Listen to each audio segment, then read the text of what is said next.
Bonjour à tous. Donc, nous sommes en train de parler de l'origine de la préhistoire.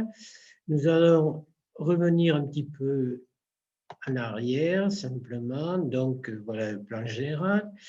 Et ici, nous en étions donc au C, c'est-à-dire au temps des fondateurs.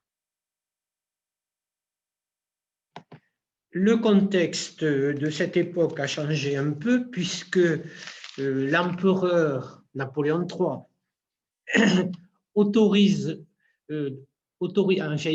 encourage plutôt les fouilles archéologiques puisque lui-même se préoccupe de ce qu'on retrouve à Lésia. Et le contexte a changé aussi parce que bien des sociétés savantes se créent à travers le pays, puisqu'on passe d'une cinquantaine au début du siècle à plus de 600 à la fin du siècle. Pour nous, ici, la société académique est la plus ancienne, elle date de 1853, et donc dans ces sociétés savantes comme par exemple l'Académie des inscriptions et belles-lettres de Toulouse, qui est plus célèbre que la société académique, eh bien, dans ces sociétés savantes, on s'intéresse à l'histoire locale, on s'intéresse, entre autres, à l'archéologie, etc. Et donc, la société académique, comme je vous le disais la dernière fois, a même réalisé un questionnaire archéologique dont on a quelques réponses, pas toutes. Donc, cet ensemble de chercheurs, ce sont des amateurs passionnés, bien sûr, et ils publient dans les bulletins de la société, comme ce bulletin de la société académique ici. Par contre, à l'échelle nationale, nous avons donc des gens extrêmement compétents pour l'époque qui s'intéressent à l'archéologie. Ici, vous avez donc 4 phages et ce Jean-Louis Armand Quatrefages de Réau est à la fois docteur en sciences, docteur en médecine, docteur en sciences naturelles et il est professeur au Muséum d'histoire naturelle. Il parle d'anthropologie et d'ethnologie et il enseigne tout ce qu'on sait sur l'homme préhistorique à l'époque. Le suivant, que j'avais commencé à vous présenter la dernière fois, s'appelle Broca. Alors, Jean-Pierre Broca est professeur de médecine, lui, et en 1861, il trouve le centre de la parole dans le cerveau humain, qu'on va appeler d'ailleurs depuis ère de Broca. Il croit fermement au rapport entre la taille du cerveau et l'intelligence, ce qui suppose donc a priori que l'homme est plus intelligent que la femme. C'est ce qu'on pense à l'époque. Il crée également la Société d'anthropologie de Paris et il enseigne l'anatomie comparée de l'homme et des primates. Donc, vous voyez qu'à l'échelle nationale, nous avons vraiment des pointures. C'est même le cas de Gabriel Le Mortillier. Alors, Gabriel Le Mortillier est un ingénieur qui est exilé en Suisse, pour des raisons politiques d'ailleurs. On n'est pas très loin de la révolution de 1848 qui vient de se passer. Et il s'est intéressé lors de son exil en Suisse aux lacs suisses dont le niveau a beaucoup baissé à cette époque-là et au bord desquels on a fait des découvertes archéologiques intéressantes, c'est-à-dire des rangées de pieux et de débris de bois, c'est-à-dire on a retrouvé ce qu'on appelle les palaffites, c'est-à-dire les villages lacustres, comme on les appelait à une époque. Donc il s'est complètement intéressé à ces découvertes-là et il va rentrer en France où il va être chargé des salles du nouveau musée de Saint-Germain-en-Laye, des salles de préhistoire. Hein. Il crée d'ailleurs une revue préhistorique qui s'appelle, entre autres, Matériaux pour l'histoire positive et philosophique de l'homme. Et il élabore des classifications d'objets préhistoriques. Et donc, il en tirera un ouvrage important, La préhistoire,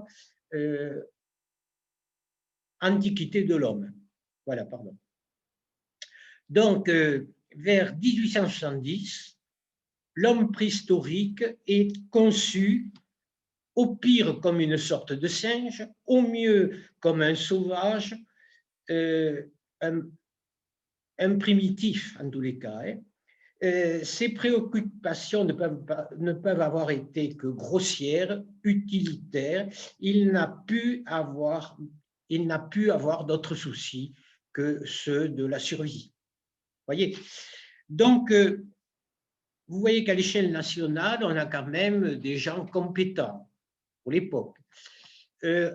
À l'échelle régionale, nous avons ici, dans le sud-ouest, des gens originaires de la région ou non, qui vont se distinguer. En particulier, vous le voyez ici, vous avez donc Édouard Lartet, un Gersois, qui est mort, qui est né en 1820, qui est mort en 1871. Hein. Il est d'une famille de propriétaires ruraux, mais il est à la fois avocat et propriétaire. Au cours de ses plaidoiries, il a affaire à une personne qu'il défend, et cette personne va lui rapporter, en paiement de ses services, si vous voulez, en 1833, et ce berger, donc, en paiement de ses services, lui donne une dent de mastodonte. Et il va, de ce fait, reconnaître un site donc très important, un site où l'on trouve des fossiles de mammifères et de reptiles, vous voyez, le site de Sansan, dans lequel on va reconnaître 90 genres et espèces de fossiles. En 1836, il découvre la mâchoire du premier grand singe fossile. Donc, il le publie en 1857 et vous allez voir ici une de ses trouvailles, c'est le Pélargonis, c'est-à-dire un oiseau à dents qu'il a découvert donc en 1857. Donc, il fait des fouilles toujours archéologiques à Massa. Il continue ses recherches dans le domaine purement archéologique, alors à Aurignac notamment, hein, et il dénomme chaque niveau qu'il découvre du nom de l'espèce animale dominante. Il parlera par exemple de l'âge de l'ours des cavernes ou de l'âge du renne, par exemple. Hein. Il va aussi associer à l'anglais Christie. Il va donc fouiller un peu plus loin, en Dordogne, par exemple. Hein. Il va fouiller au Moustier, à Logerie Basse, à la grotte de la Madeleine. Et à partir de 1869, il va être professeur de paléontologie au Muséum d'histoire naturelle. Voilà donc un homme, un régional célèbre. En voilà un autre qui s'appelle Cartaillac. Alors, il n'est pas né dans la région, mais il a été finalement à Toulouse. Il est venu à Toulouse, vous voyez, et en 1860, c'est le neveu de Quatrefages dont on vient de parler, là, et il va commencer par fouiller des dolmens à Aveyron, par exemple, hein, et il va travailler à la Galerie des Cavernes, au Muséum d'histoire naturelle de Toulouse. Il travaille d'ailleurs avec Lartet et Demortillier pour aménager la section préhistoire de l'exposition universelle de Paris en 1867. Alors, Cartaïa a quelque chose à voir avec notre département, puisque lui-même est venu reconnaître des dolmens, aujourd'hui disparus, dans les environs immédiats de Montserrier, du camp de Montserrier, de l'oppidum de Montserrier, vous voyez. Ces dolmens seront publiés, mais malheureusement, on n'a rien retrouvé, ils ont disparu depuis. En 1869, il dirige donc la revue Matériaux pour l'histoire primitive de l'homme. 1879, il réfute l'authenticité des peintures d'Altamira qu'on vient de découvrir à cette époque-là. En 1882, à partir de 1882 jusqu'à 1929, il va enseigner l'archéologie préhistorique à la fac des sciences, puis à la fac des lettres de Toulouse. En 1912, il est directeur du musée Saint-Raymond, après l'avoir aménagé. Et à partir de 1902, donc, il reconnaît son erreur à propos d'Altamira. Altamira, c'est cette très très belle grotte ornée espagnole. Vous voyez, donc ici, vous avez des images extraites de sa publication parce que il va publier donc le mea culpa d'un sceptique et revenir sur son opinion à propos d'Altamira. Hein, et puis, il va publier la grotte avec l'abbé Breuil notamment. Hein, et donc, voilà quelques extraits ici de cette publication. Alors, ce sont des extraits de publication, mais il faut dire que les couleurs à Altamira sont quand même extraordinaires. Et il n'est pas très étonnant qu'on ait eu du mal à reconnaître donc qu'il s'agissait de gravures ou de peintures préhistoriques.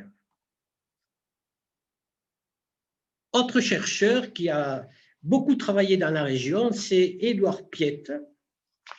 Alors, Édouard Piette, il est avocat et juge de paix dans le nord de la France, puis ensuite il a été nommé à Éosse et il dédie son temps libre à la géologie. Il a des problèmes de santé, il fait donc une cure à Luchon en 1871 et il fouille à partir de là, il s'intéresse à l'archéologie et il va s'intéresser aux tertres funéraires qu'on trouve sur la montagne, près de Luchon, et puis à une grotte qui n'est pas très éloignée, c'est la grotte de Gourdan.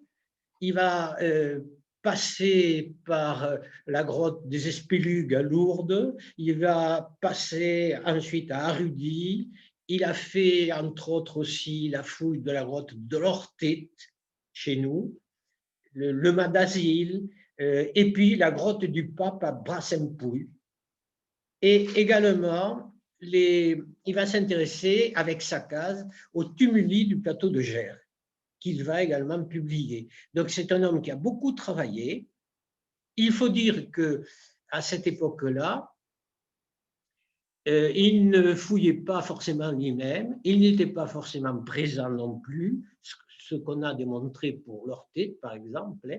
Il faisait travailler des équipes qu'il payait et évidemment, ces équipes étaient récompensées quand on trouvait de beaux objets et c'est donc Piette qui a découvert la Dame à la capuche, célèbre petite figurine en ivoire de 2 ou 3 cm, trouvée à Brassempouy et qui est la première figure féminine sculptée dans de l'ivoire, comme ici.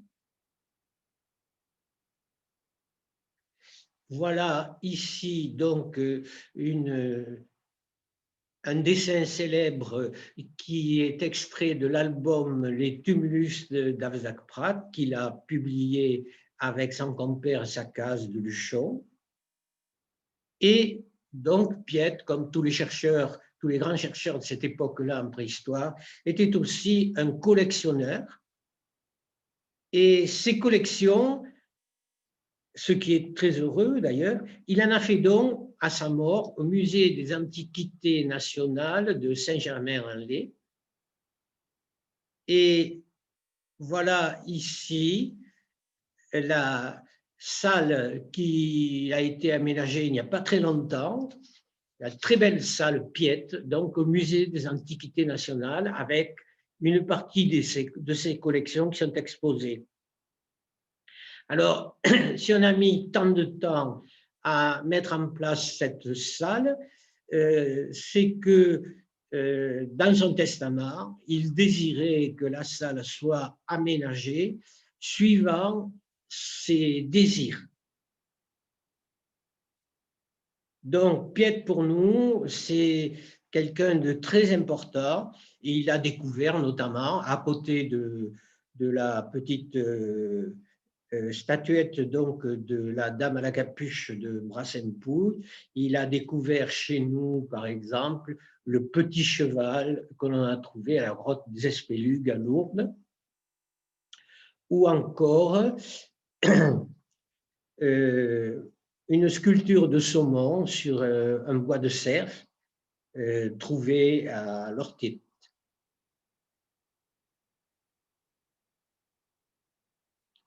Donc, après lui, son compère Sakaz n'a pas trop poursuivi dans le domaine de la préhistoire, puisque ensuite il s'est intéressé, surtout après un voyage à Rome, il s'est intéressé donc aux inscriptions antiques des Pyrénées qu'il a publiées et qui est toujours un ouvrage de référence.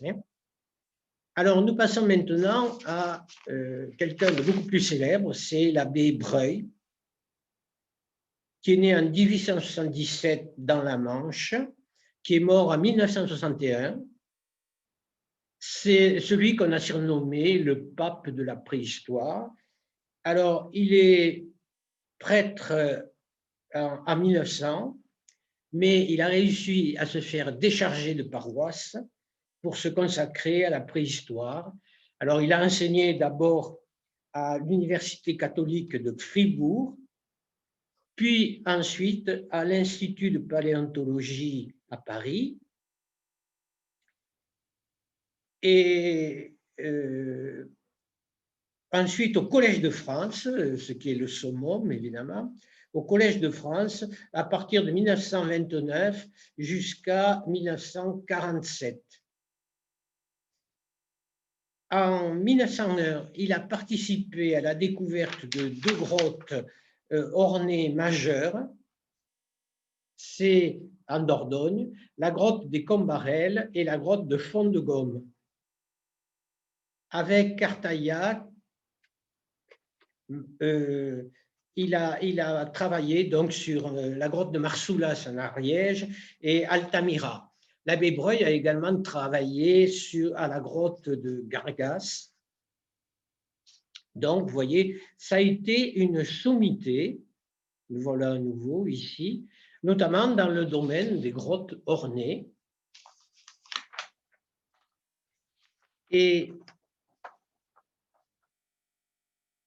il est le premier préhistorien à visiter la grotte de Lascaux et à la décrire. Il a étudié de nombreux sites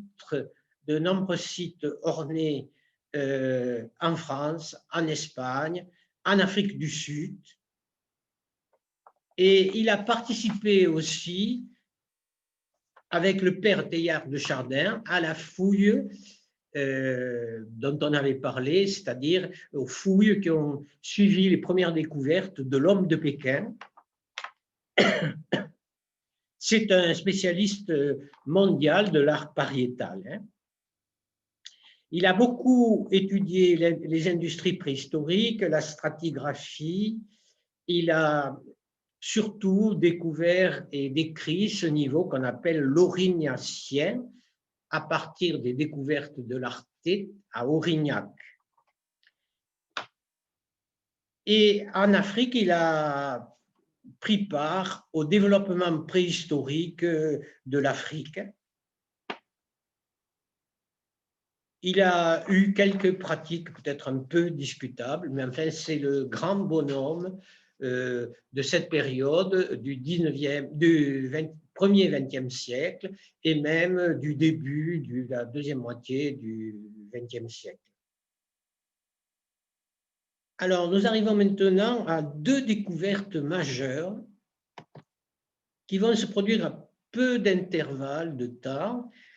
En Allemagne, en 1856, on va découvrir donc l'homme de Néandertal. Il y avait eu déjà quelques trouvailles qui avaient posé bien des questions en Belgique et à Gibraltar. Alors, le Néandertal, c'est-à-dire une petite vallée entre Düsseldorf et Wuppertal, en Allemagne. En août 1856, donc dans une carrière, on trouve une petite cavité avec des ossements et notamment ce fragment de crâne que vous voyez là, bien caractéristique avec ces sourcils là très proéminents, enfin l'emplacement des sourcils très proéminent. Donc, au début du siècle suivant, oui, au début du siècle suivant, puisqu'on était au 19e, au début du siècle suivant, on a trouvé donc un crâne beaucoup plus complet à la Chapelle aux Saints. Vous le voyez ici. Alors, la reconstitution, on a tendance à faire de cet homme de Néandertal un homme qui ressemble un peu au singe, par son attitude, déjà, on le montre un peu voûté, debout, mais un peu voûté, par exemple, par ses traits plus ou moins grossiers, etc. Donc, il faudra attendre encore avant de connaître cet homme de Néandertal. Alors ici, vous avez l'outillage utilisé par le Néandertal. Ce sont des choppers, vous voyez, des galets travaillés sur une face. Et ceux-là, ils ont la particularité d'avoir été trouvés à la grotte du Noisetier à Fréchétor, c'est-à-dire dans notre département, où on a fouillé il y a quelques années un campement dans une grotte, donc, un campement de Néandertaliens qui ne vivaient pas là tout le temps, mais qui y passaient peut-être à la saison de la chasse, hein. Vous voyez, qui y passaient, qui y campaient quelques jours. Voilà ici les sites de ce qu'on appelle les pré-néandertaliens, pardon. Et sur cette carte, vous voyez peut-être ici le plus ancien en France, c'est l'homme de Tautavel, ici. Vous voyez, et vous en avez encore en Espagne, à Tapercua, vous en avez en Italie, vous en avez dans le nord un peu plus, peut-être, en bordure des grands glaciers.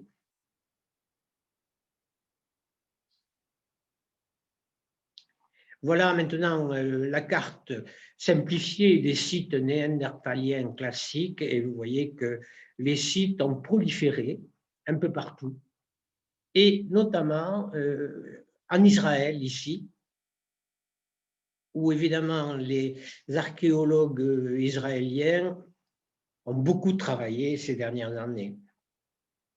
Et puis, deuxième découverte tout aussi importante que la première, en 1868, dans un petit abri qui s'appelle l'abri Magnon. Donc, gros, ça signifie caverne, abri sous roche, vous voyez. Et donc,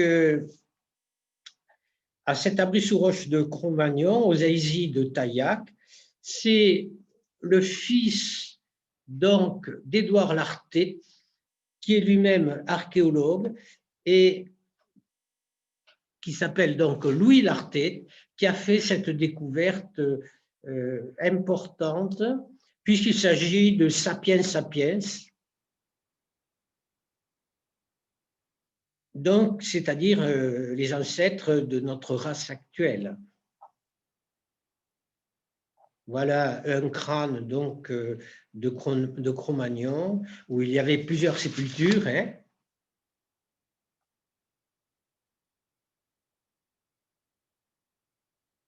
Alors, Homo sapiens est arrivé en Europe entre 40 000 et 10 000 avant notre ère. Hein.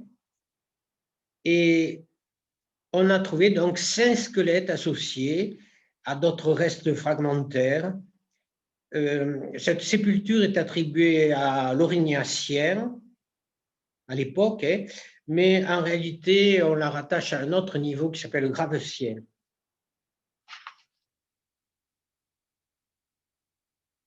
Donc voilà le crâne de l'homme de Cro-Magnon. Alors par rapport à l'homme de Néandertal, donc vous voyez que le visage est différent, la forme de la tête est ronde, tandis que chez Néandertal, elle est beaucoup plus allongée, si vous voulez. Le front est assez droit, il est plus incliné chez les Néandertaliens. Et surtout, les orbites, le bourrelet osseux susorbitaire, au-dessus des orbites, là, il est nettement moins prononcé que chez les hommes de Néandertal, mais bon, on y reviendra quand même. Hein. Voilà le crâne de la femme de Cro-Magnon. Voilà des outils qui ont été associés, qui ont été trouvés associés, qui sont évidemment beaucoup plus perfectionnés, beaucoup plus élaborés que les outils qu'on a vus tout à l'heure, trouvés donc à la grotte de Fréchétor.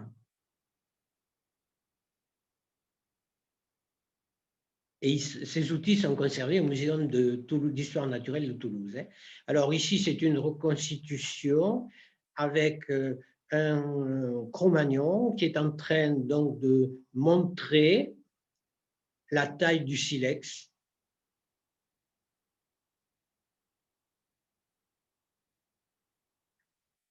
Alors, nous allons passer à la dernière partie, là, c'est-à-dire la préhistoire s'épanouit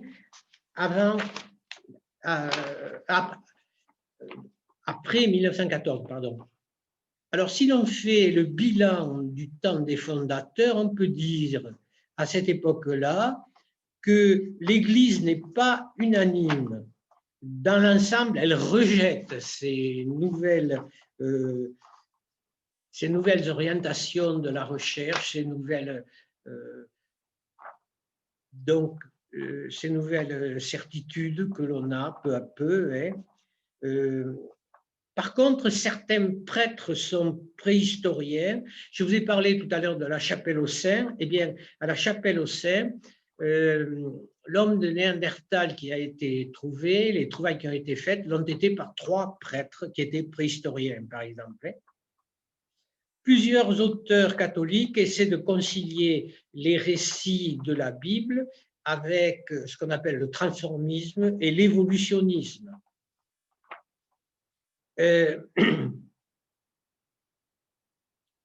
D'autres prêtres rappellent la doctrine de saint Augustin. Il y a eu création simultanée de toutes choses, car Dieu n'a pas créé dans le temps, mais il a aussi créé le temps. Donc, c'est aussi cette époque-là, la création de la société préhistorique française, c'est-à-dire une société qui va être le lien entre ces préhistoriens, puisqu'elle a une bibliothèque, on lègue à la société beaucoup de trouvailles, des silex notamment. Hein, on donne à la société des centaines et des milliers de poteries et d'objets en métal. Hein, et il y en a même qui donnent leur monument mégalithique, dont des dolmens ou des menhirs. Donc la société se trouve se trouve propriétaire d'une douzaine de monuments mégalithiques. Surtout, elle édite un bulletin important. Elle organise des congrès préhistoriques, voyez. Ensuite, cette période, c'est la grande bataille de l'Aurignacien. Donc, on discute beaucoup de cette période. Donc, je vous rappelle qu'Aurignac a été fouillé par Édouard Lartet. On essaie de discuter sur la réglementation des fouilles, mais rien n'en sort de concret. C'est encore trop tôt. Voyez. Ensuite,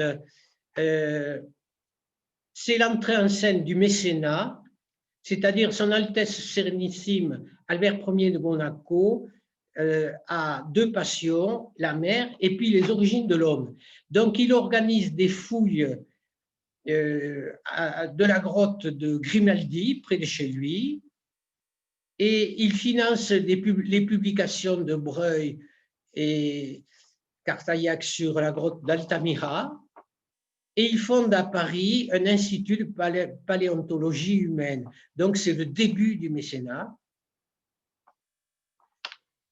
Et c'est l'époque où on a aussi un autre préhistorien qui s'appelle Deschelette et qui va travailler sur des collections très importantes des fouilles, enfin issues des fouilles, et il va publier plusieurs ouvrages qui sont encore quelquefois utilisés.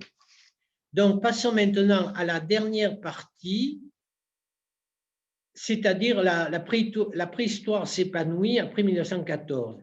Alors, c'est d'abord un élargissement de cette préhistoire, puisque, je vous le rappelle, il y a donc des fouilles archéologiques en Chine. Je vous ai même dit que l'abbé Breuil et le père Teilhard de Chardin y avaient participé. Vous avez également alors des trouvailles extrêmement importantes en Afrique du Sud, Afrique de l'Est, Afrique du Sud, et c'est le premier australopithèque qui est découvert en 1924 par Dart, D-A-R-T, et qui est le premier d'une longue série de trouvailles, puisque la famille des australopithèques n'a cessé donc de s'enrichir depuis. Vous avez l'Amérique qui entre en préhistoire aussi, avec la trouvaille de plusieurs cultures, mais surtout de la culture de Clovis. Clovis est une agglomération du Nouveau-Mexique, et donc cette culture Clovis-là a une datation aux alentours de moins 13 500. Et puis là aussi, ça va être le point de départ de nombreuses fouilles et découvertes, à tel point qu'on va trouver donc des hommes avant cette culture Clovis là, qui prouve que les Sibériens sont passés donc en Amérique bien avant. Donc vous voyez, le champ de la préhistoire s'est largement élargi. Alors voilà, ici je vous en parlais à l'instant. Donc voilà ici un des manuels d'archéologie de Deschelette qui est encore utilisé et utilisable. Mais le grand bonhomme de cette époque, c'est André Leroi-Gourhan. Donc André Leroi-Gourhan, c'est un homme qui a quitté l'école très tôt, donc à 14 ans, et c'est un autodidacte qui habitait Paris, ou qui a habité Paris, du moins un certain temps, assez longtemps pour pouvoir s'inscrire à différents cours de spécialistes. Hein. Mais André Leroi-Gourhan va donc passer plusieurs doctorats, et notamment un doctorat sur le Japon, notamment parce qu'avec sa femme, Arlette Leroi-Gourhan, il va travailler sur les Japonais, enfin des peuplades japonaises anciennes qui se trouvent donc dans l'île d'Hokkaido, l'île du Nord, là, et qu'on appelle les Ainus. Mais il est avant tout ethnologue, mais il va s'intéresser aussi à la préhistoire, et notamment, il va fouiller des grottes, plusieurs grottes, à Arcy-sur-Cure.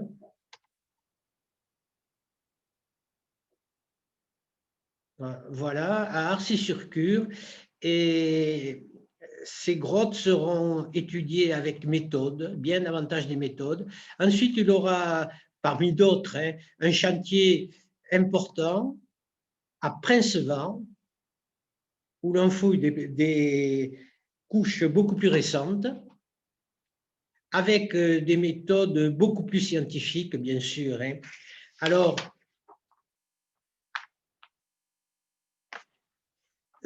surtout, jusque-là, la méthode du creuser la Montbrave, comme on dit, se faisait avec des ouvriers payés, comme je l'en ai parlé pour Piette, là. Donc, ces ouvriers avaient une fâcheuse tendance à voler des objets ou à essayer de faire des faux, ce qui est le cas dans un site célèbre pour ses faux qui s'appelle Glosel, par exemple. Hein. Il y a eu quelques précurseurs comme Marthe et Saint-Just-Pécard. En 1928, il publie un petit livret qui s'appelle Techniques de fouille préhistorique, c'est-à-dire qu'il recommande de fouiller eux-mêmes et de surveiller le chantier, même la nuit. Donc, ils avaient l'habitude de camper sur les sites de fouilles.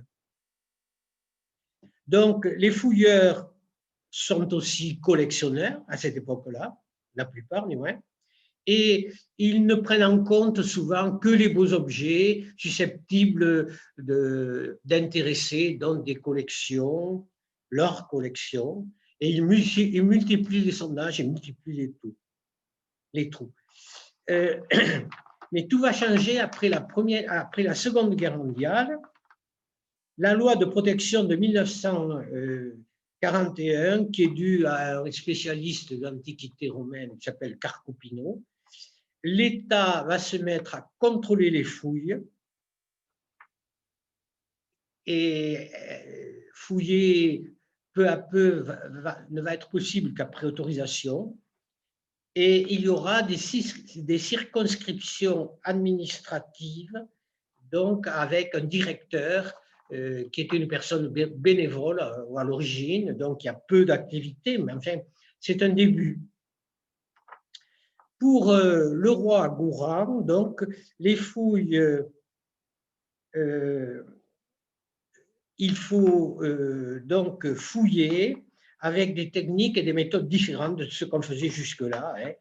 Par exemple, et là vous le voyez bien parce que le sol est plat, il faut fouiller à l'horizontale, couche par couche. Donc, le roi Gourhan enseigne également sur le terrain. Il a formé beaucoup d'archéologues à cette époque-là. De 1960 à 1964, par exemple, il a 2 chantiers écoles par an, obligation pour ses étudiants de suivre les fouilles.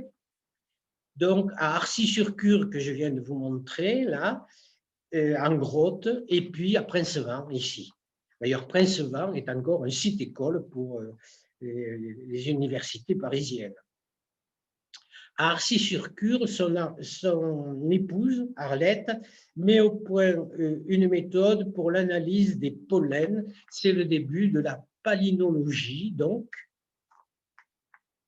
Et également, en 1962, il a fouillé un hypogée dans la Marne avec de nouvelles méthodes, c'est-à-dire de mettre en premier les détails des ensevelissements, la chronologie, le caractère des corps inhumés, l'évolution des dépôts, etc. Donc, vous voyez que c'est un changement très important. Ensuite, nous avons une autre personnalité importante pour l'époque, c'est Peyronie, l'instituteur des Aïzis, qui va devenir donc un archéologue important et qui va donc s'attacher beaucoup à la chronologie des différents sites. Il va fouiller donc beaucoup de grottes du Périgord ou de la Dordogne et donc il va également fonder le musée des le musée national de la préhistoire aux Aïzis de Taillac. Il en sera le fondateur, le créateur, le premier conservateur.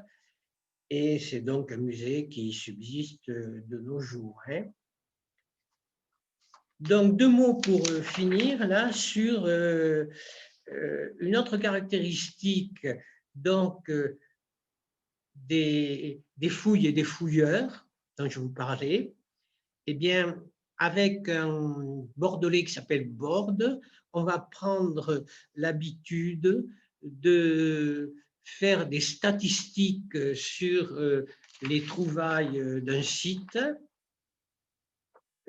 Par exemple, il va, et c'est nouveau pour l'époque, si vous voulez, les pièces récoltées sont très diverses, elles se multiplient, donc il va calculer les proportions des différentes pièces dans telle ou telle couche, et donc ça va être une nouveauté tout à fait inédite de cette époque-là. Mais pour finir, simplement, la préhistoire va utiliser à partir de ce moment-là des ordinateurs, des datations absolues au 14. Elle va utiliser donc des sciences comme la dendrochronologie, la tracéologie, l'anthracologie, c'est-à-dire l'étude du charbon, la palynologie. Et par conséquent, elle va changer complètement en devenant de plus en plus scientifique. Voilà, je vous remercie.